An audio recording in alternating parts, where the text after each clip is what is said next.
होते हैं हमारे, they are called rods, staff. अलग अलग आप टैरो कार्ड ऑब्जर्व करोगे या देखोगे तो आपको दिखाई देगा या सुनने में आएगा, तो कंफ्यूज नहीं होना है, because these are the different names of wands only. Okay, they represent the energy of movement. They talk about passion, they talk about energy, they talk about ambition, some sort of inspiration and expansion, because you are ready to take the action, you want to move forward. Either दो meaning होंगे, either you want to take action and you want to move forward, you are energetic, or you are lacking energy. तो ये card या तो याद दिलाएगा कि action लेना है, या बोलेगा बहुत जल्दी में हो, रुक जाओ. ओवरऑल थीम जो रहेगी वॉन्ट्स की वो यही रहेगी. बाकी डिपेंडिंग अपॉन कौन कौन सा नंबर है, किसके बारे में हम बात करें, वो डिटेल में we'll discuss. But this is always gonna talk about movement and passion. Why? Because this is the element of fire. Fire कैसी होती है? बहुत एनर्जेटिक होती है, पता ही नहीं चलता कब लग जाती है, कब फैल जाती है. तो बहुत मूवमेंट है, राइट? बहुत ज़्यादा एनर्जी है. With the energy that the wands have, it will always represent that there is something creation, कुछ नया हो रहा है, कुछ बिगिन करने वाले हैं. बिकॉज हमारी जो एनर्जी होती है, जो एबिलिटी होती है फायर की, it has the ability to convert anything into action. फटाफट हम काम करते हैं, आग लगती है भागते हैं ना, तो जल्दी जल्दी चीज़ें आपके रिजल्ट में कन्वर्ट होगी. तो आपके बहुत लगता है बहुत सारे गोल्स हो सकते हैं. अब ये दो चीज़ें याद रखनी है, हम बहुत ज़्यादा कंफ्यूज होते हैं बच्चे वॉन्ड्स और स्वॉर्ड्स में. Sword is going to talk about thought process. तो जो सोचा है उसको एक्शन में कन्वर्ट करते हैं हम वॉन्ड्स में आके. Basic difference. Wands is always gonna talk about action, swords is gonna talk about thoughts. Swords में आप सिर्फ सोच के दिमाग का काम लगा रहे हो, वॉन्ड्स में आप उसको एक्शन में कन्वर्ट कर रहे हो. तो हमारी जो फायर होती है वो अनप्रिडिक्टेबल होती है, it's very very wild, it's hot, easily कहीं पे भी फैल जाती है. तो ये एनर्जी जो होगी वॉन्ड्स के अंदर होगी. इसीलिए फायर एलिमेंट हमें समझना ज़रूरी होता है, क्योंकि जितने भी हमारे वॉन्ड्स के कार्ड आते हैं उनमें फायर एलिमेंट होगा, उनकी एनर्जी सुपर हाई होगी. अब क्या होता है, कभी कभी ये एनर्जी जो होती है कंस्ट्रक्टिव भी हो सकती है, कभी कभी डिस्ट्रक्टिव भी हो सकती है ना? आग लग गई बिल्डिंग में तो क्या होगा? डिस्ट्रक्टिव. लेकिन अगर हम उसे सही जगह पर अपनी एनर्जी, अपने पैशन, अपनी fire to create something, to accomplish something, if you put it at the right direction, तो हमारे लिए कंस्ट्रक्टिव हो जाएगी. तो हम ये एडवाइस भी करते हैं वॉन्ड्स वाले लोगों को या वॉन्ड्स के कोड कार्ड को, कि आपके अंदर बहुत एनर्जी है, अगर उसको सही जगह यूटिलाइज नहीं करोगे तो it will become very very destructive for you. तो इनको एडवाइस किया जाता है, may be go for a walk, workout, convert your energy into physical action. Because this is the symbol of passion and enthusiasm. These people can be sexually active also. It is going to represent their passion for the sex life as well. This energy is very masculine. ये element अपने आप में बहुत masculine है. It is going to talk about your willpower, the drive to do something, passion to do something. अब wands card जो है हमारे, वो हमेशा हमारी एक स्पिरिट को रिप्रेजेंट करेंगे which has energy in it to do something, to be something. So they are often related to your career और may be your big goals, your passion, your purpose in life. उन चीज़ों के बारे में बात करेगा. It has a connection to fulfilling your desires, it has a connection to fulfilling bigger goals. और उनके लिए क्या करना पड़ता है? काम, एक्शन लेना पड़ता है उसके लिए. तो जितने भी बड़े बड़े गोल्स हैं वो इस एलिमेंट के साथ आप फुलफिल कर सकते हो, but you will have to get into that action mode. आपको काम करना पड़ेगा. अब ये कार्ड का हमारे एस्ट्रोलॉजिकल साइंस हैं, क्या होते हैं ये बता रही हूँ, डिटेल में हम नहीं पढ़ेंगे. सिर्फ कार्ड के साइंस क्या होते हैं वो समझ लो. लियो, सैजिटेरियस एंड एरीज. इनकी क्वालिटीज गूगल कर सकते हो. इनकी जो क्वालिटीज होती हैं वो वॉन्ड्स की क्वालिटी से मैचिंग होती है. जो मैंने क्वालिटीज अभी बताई हैं वो एग्जैक्टली इन्हीं क्वालिटीज को रिप्रेजेंट कर सकते हैं, and more than that as well. So if you want to go in depth then you will have to Google it, don't ask me. चलो, अब ये कार्ड हमारी रीडिंग में जब भी आएगा, this is always gonna talk about that actions are being taken, और it is going to suggest that there is something which is requiring a change at the moment. You need to bring in a change in the pattern of way that you are working, so that you can become very powerful and you can become very passionate about taking that bold move, taking that big charge, moving forward.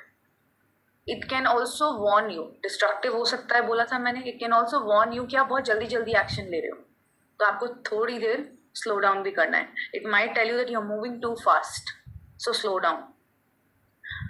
अब court cards के अंदर भी जब इनको देखोगे तो it will relate to people who will have qualities of wand element और they will have qualities of Leo, Sagittarian and Aries. ठीक है. वॉन्ड्स के जो लोग होते हैं, क्योंकि कोर्ट कार्ड में हम पीपल की पर्सनालिटी के बारे में बात करते हैं, तो वो लोग जो होते हैं वो एनर्जेटिक होंगे, कैरिज्मेटिक होंगे, वार्म होंगे and they are going to be spiritual. ये उनकी एनर्जी होती है. अब हम पढ़ते हैं ace of wands.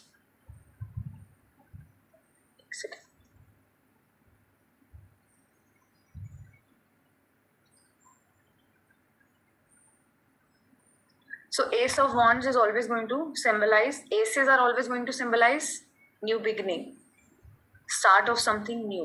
So it will be a creative way to do something. You will be energized, you will be passionate to bring in some sort of creative change into what you are doing. तो कुछ भी नया करोगे, it will be like a new thing that you are doing. It will refers to a birth of something new, a new creative idea that you are willing to convert into action.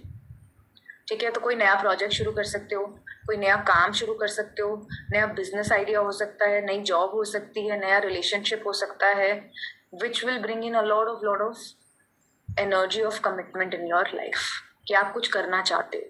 अब ये card के साथ हमारे पास 100% guarantee नहीं होती कि उसका long term solution कोई निकलेगा या नहीं निकलेगा. मान लो आपने एक रिलेशनशिप स्टार्ट किया यहाँ पर, तो it is saying that it is birth of a new idea और अ न्यू प्रोजेक्ट. आप एक्शन लो, इसमें कोई प्रॉब्लम नहीं है, लेकिन इस कार्ड के साथ गारंटी नहीं है कि इसी इंसान के साथ आपकी शादी होगी कि नहीं होगी. It has a long way to go. यहाँ से अभी बहुत आगे तक जाना है. पहला कार्ड है, कार्ड नंबर 10 तक जाना है, तो बहुत लंबा रास्ता है, राइट. वो आपकी गारंटी नहीं है, because that is something that is going to happen in future, very very later in future, maybe after a year, 2 years, 3 years. तो इतनी दूर की हम प्रिडिक्ट नहीं करते, राइट. तो इसका मतलब ये है, it will talk about initiation of something but not the completion of something. Will it happen in long term future? No, there is no guarantee. You don't know about it. It can be a yes, it can be a no, but it will, you will never say that it is guaranteed. अब ये card को देखोगे आप तो there is a hand sticking out of the cloud. वो एक wand आपको represent कर रहा है, which is like an opportunity being given to you, कि ये मैं आपको अपॉर्चुनिटी दे रहा हूँ, इस पे एक्शन ले लो, काम कर लो. फर्टाइल ग्राउंड दिख रहा है आसपास. तो कुछ ना कुछ हमारे लिए फ्रूटफुल होगा. मे बी हम कुछ नया सीखेंगे, काम करना आएगा, हमें एक्शन लेना आएगा, तो हमें एनर्जी को यूटिलाइज करना है. This will bring in some sort of growth for you, because you are doing something for the first time. You are bringing your ideas into action. So पहली बार तो आपने उन आइडियाज को एक्शन में कन्वर्ट किया है, तो it will bring in some sort of change for you. It will bring in some sort of success for you. Initial success is going to be there. अब कुछ लीव्स जो हैं वॉन्ड के ऊपर, दे आर स्प्राउटेड, है ना, पूरे तरीके से नहीं है, थोड़ी थोड़ी लीव्स आ रही हैं. तो इसका मतलब जो आप प्रोजेक्ट कर रहे हो उसमें कुछ प्रोग्रेस हो रही है. वो प्रोग्रेस थोड़ी थोड़ी फ्रूटफुल होने लगी है, तो वो आपके फेवर में काम कर रहा है. पीछे हमें कासल दिख रहा है, which represents opportunities that are available in future. मतलब थोड़ी सी दूर है कासल, राइट. तो अपॉर्चुनिटीज फ्यूचर में भी आएंगी. पहला स्टेप उठाओगे towards your dream, towards your goal, तो आपको आगे भी ऐसी अपॉर्चुनिटीज मिलने लगेंगी कि आपको लगेगा that I am moving in the right direction में भी. लेकिन हमें पहला स्टेप तो उठाना पड़ता है ना. अगर हमें टैरो रीडर बनना है तो हमने पढ़ाई तो करनी पड़ेगी ना, पहला कोर्स तो करना पड़ेगा ना, उसके बाद हमें रीडिंग भी करनी पड़ेगी. नेक्स्ट स्टेप हम बाद में सोचेंगे, अपॉर्चुनिटीज अपने आप आने लगेगी, लेकिन हमें कोर्स तो करना पड़ेगा ना, पढ़ाई तो करनी पड़ेगी. So that is the first step. This is representing that you are taking the first step. It's time that you take it. So when this comes in a reading, it indicates that there is a time of inspiration and motivation that you're going through. You are being encouraged to take that bold step जिसको अभी तक आप wait कर रहे थे या avoid कर रहे थे. ये कार्ड आपको encourage करता है, take on that opportunity. It's nearby. आपके आसपास है लेकिन आप अवॉइड कर रहे थे, तो take on that opportunity. You are ready for it. It is inspiring you, it is motivating you to start your passion project. You wanted to do something in life, this is your sign for it. This will also say that you are very very excited about the opportunities because आपके अंदर वो energy है.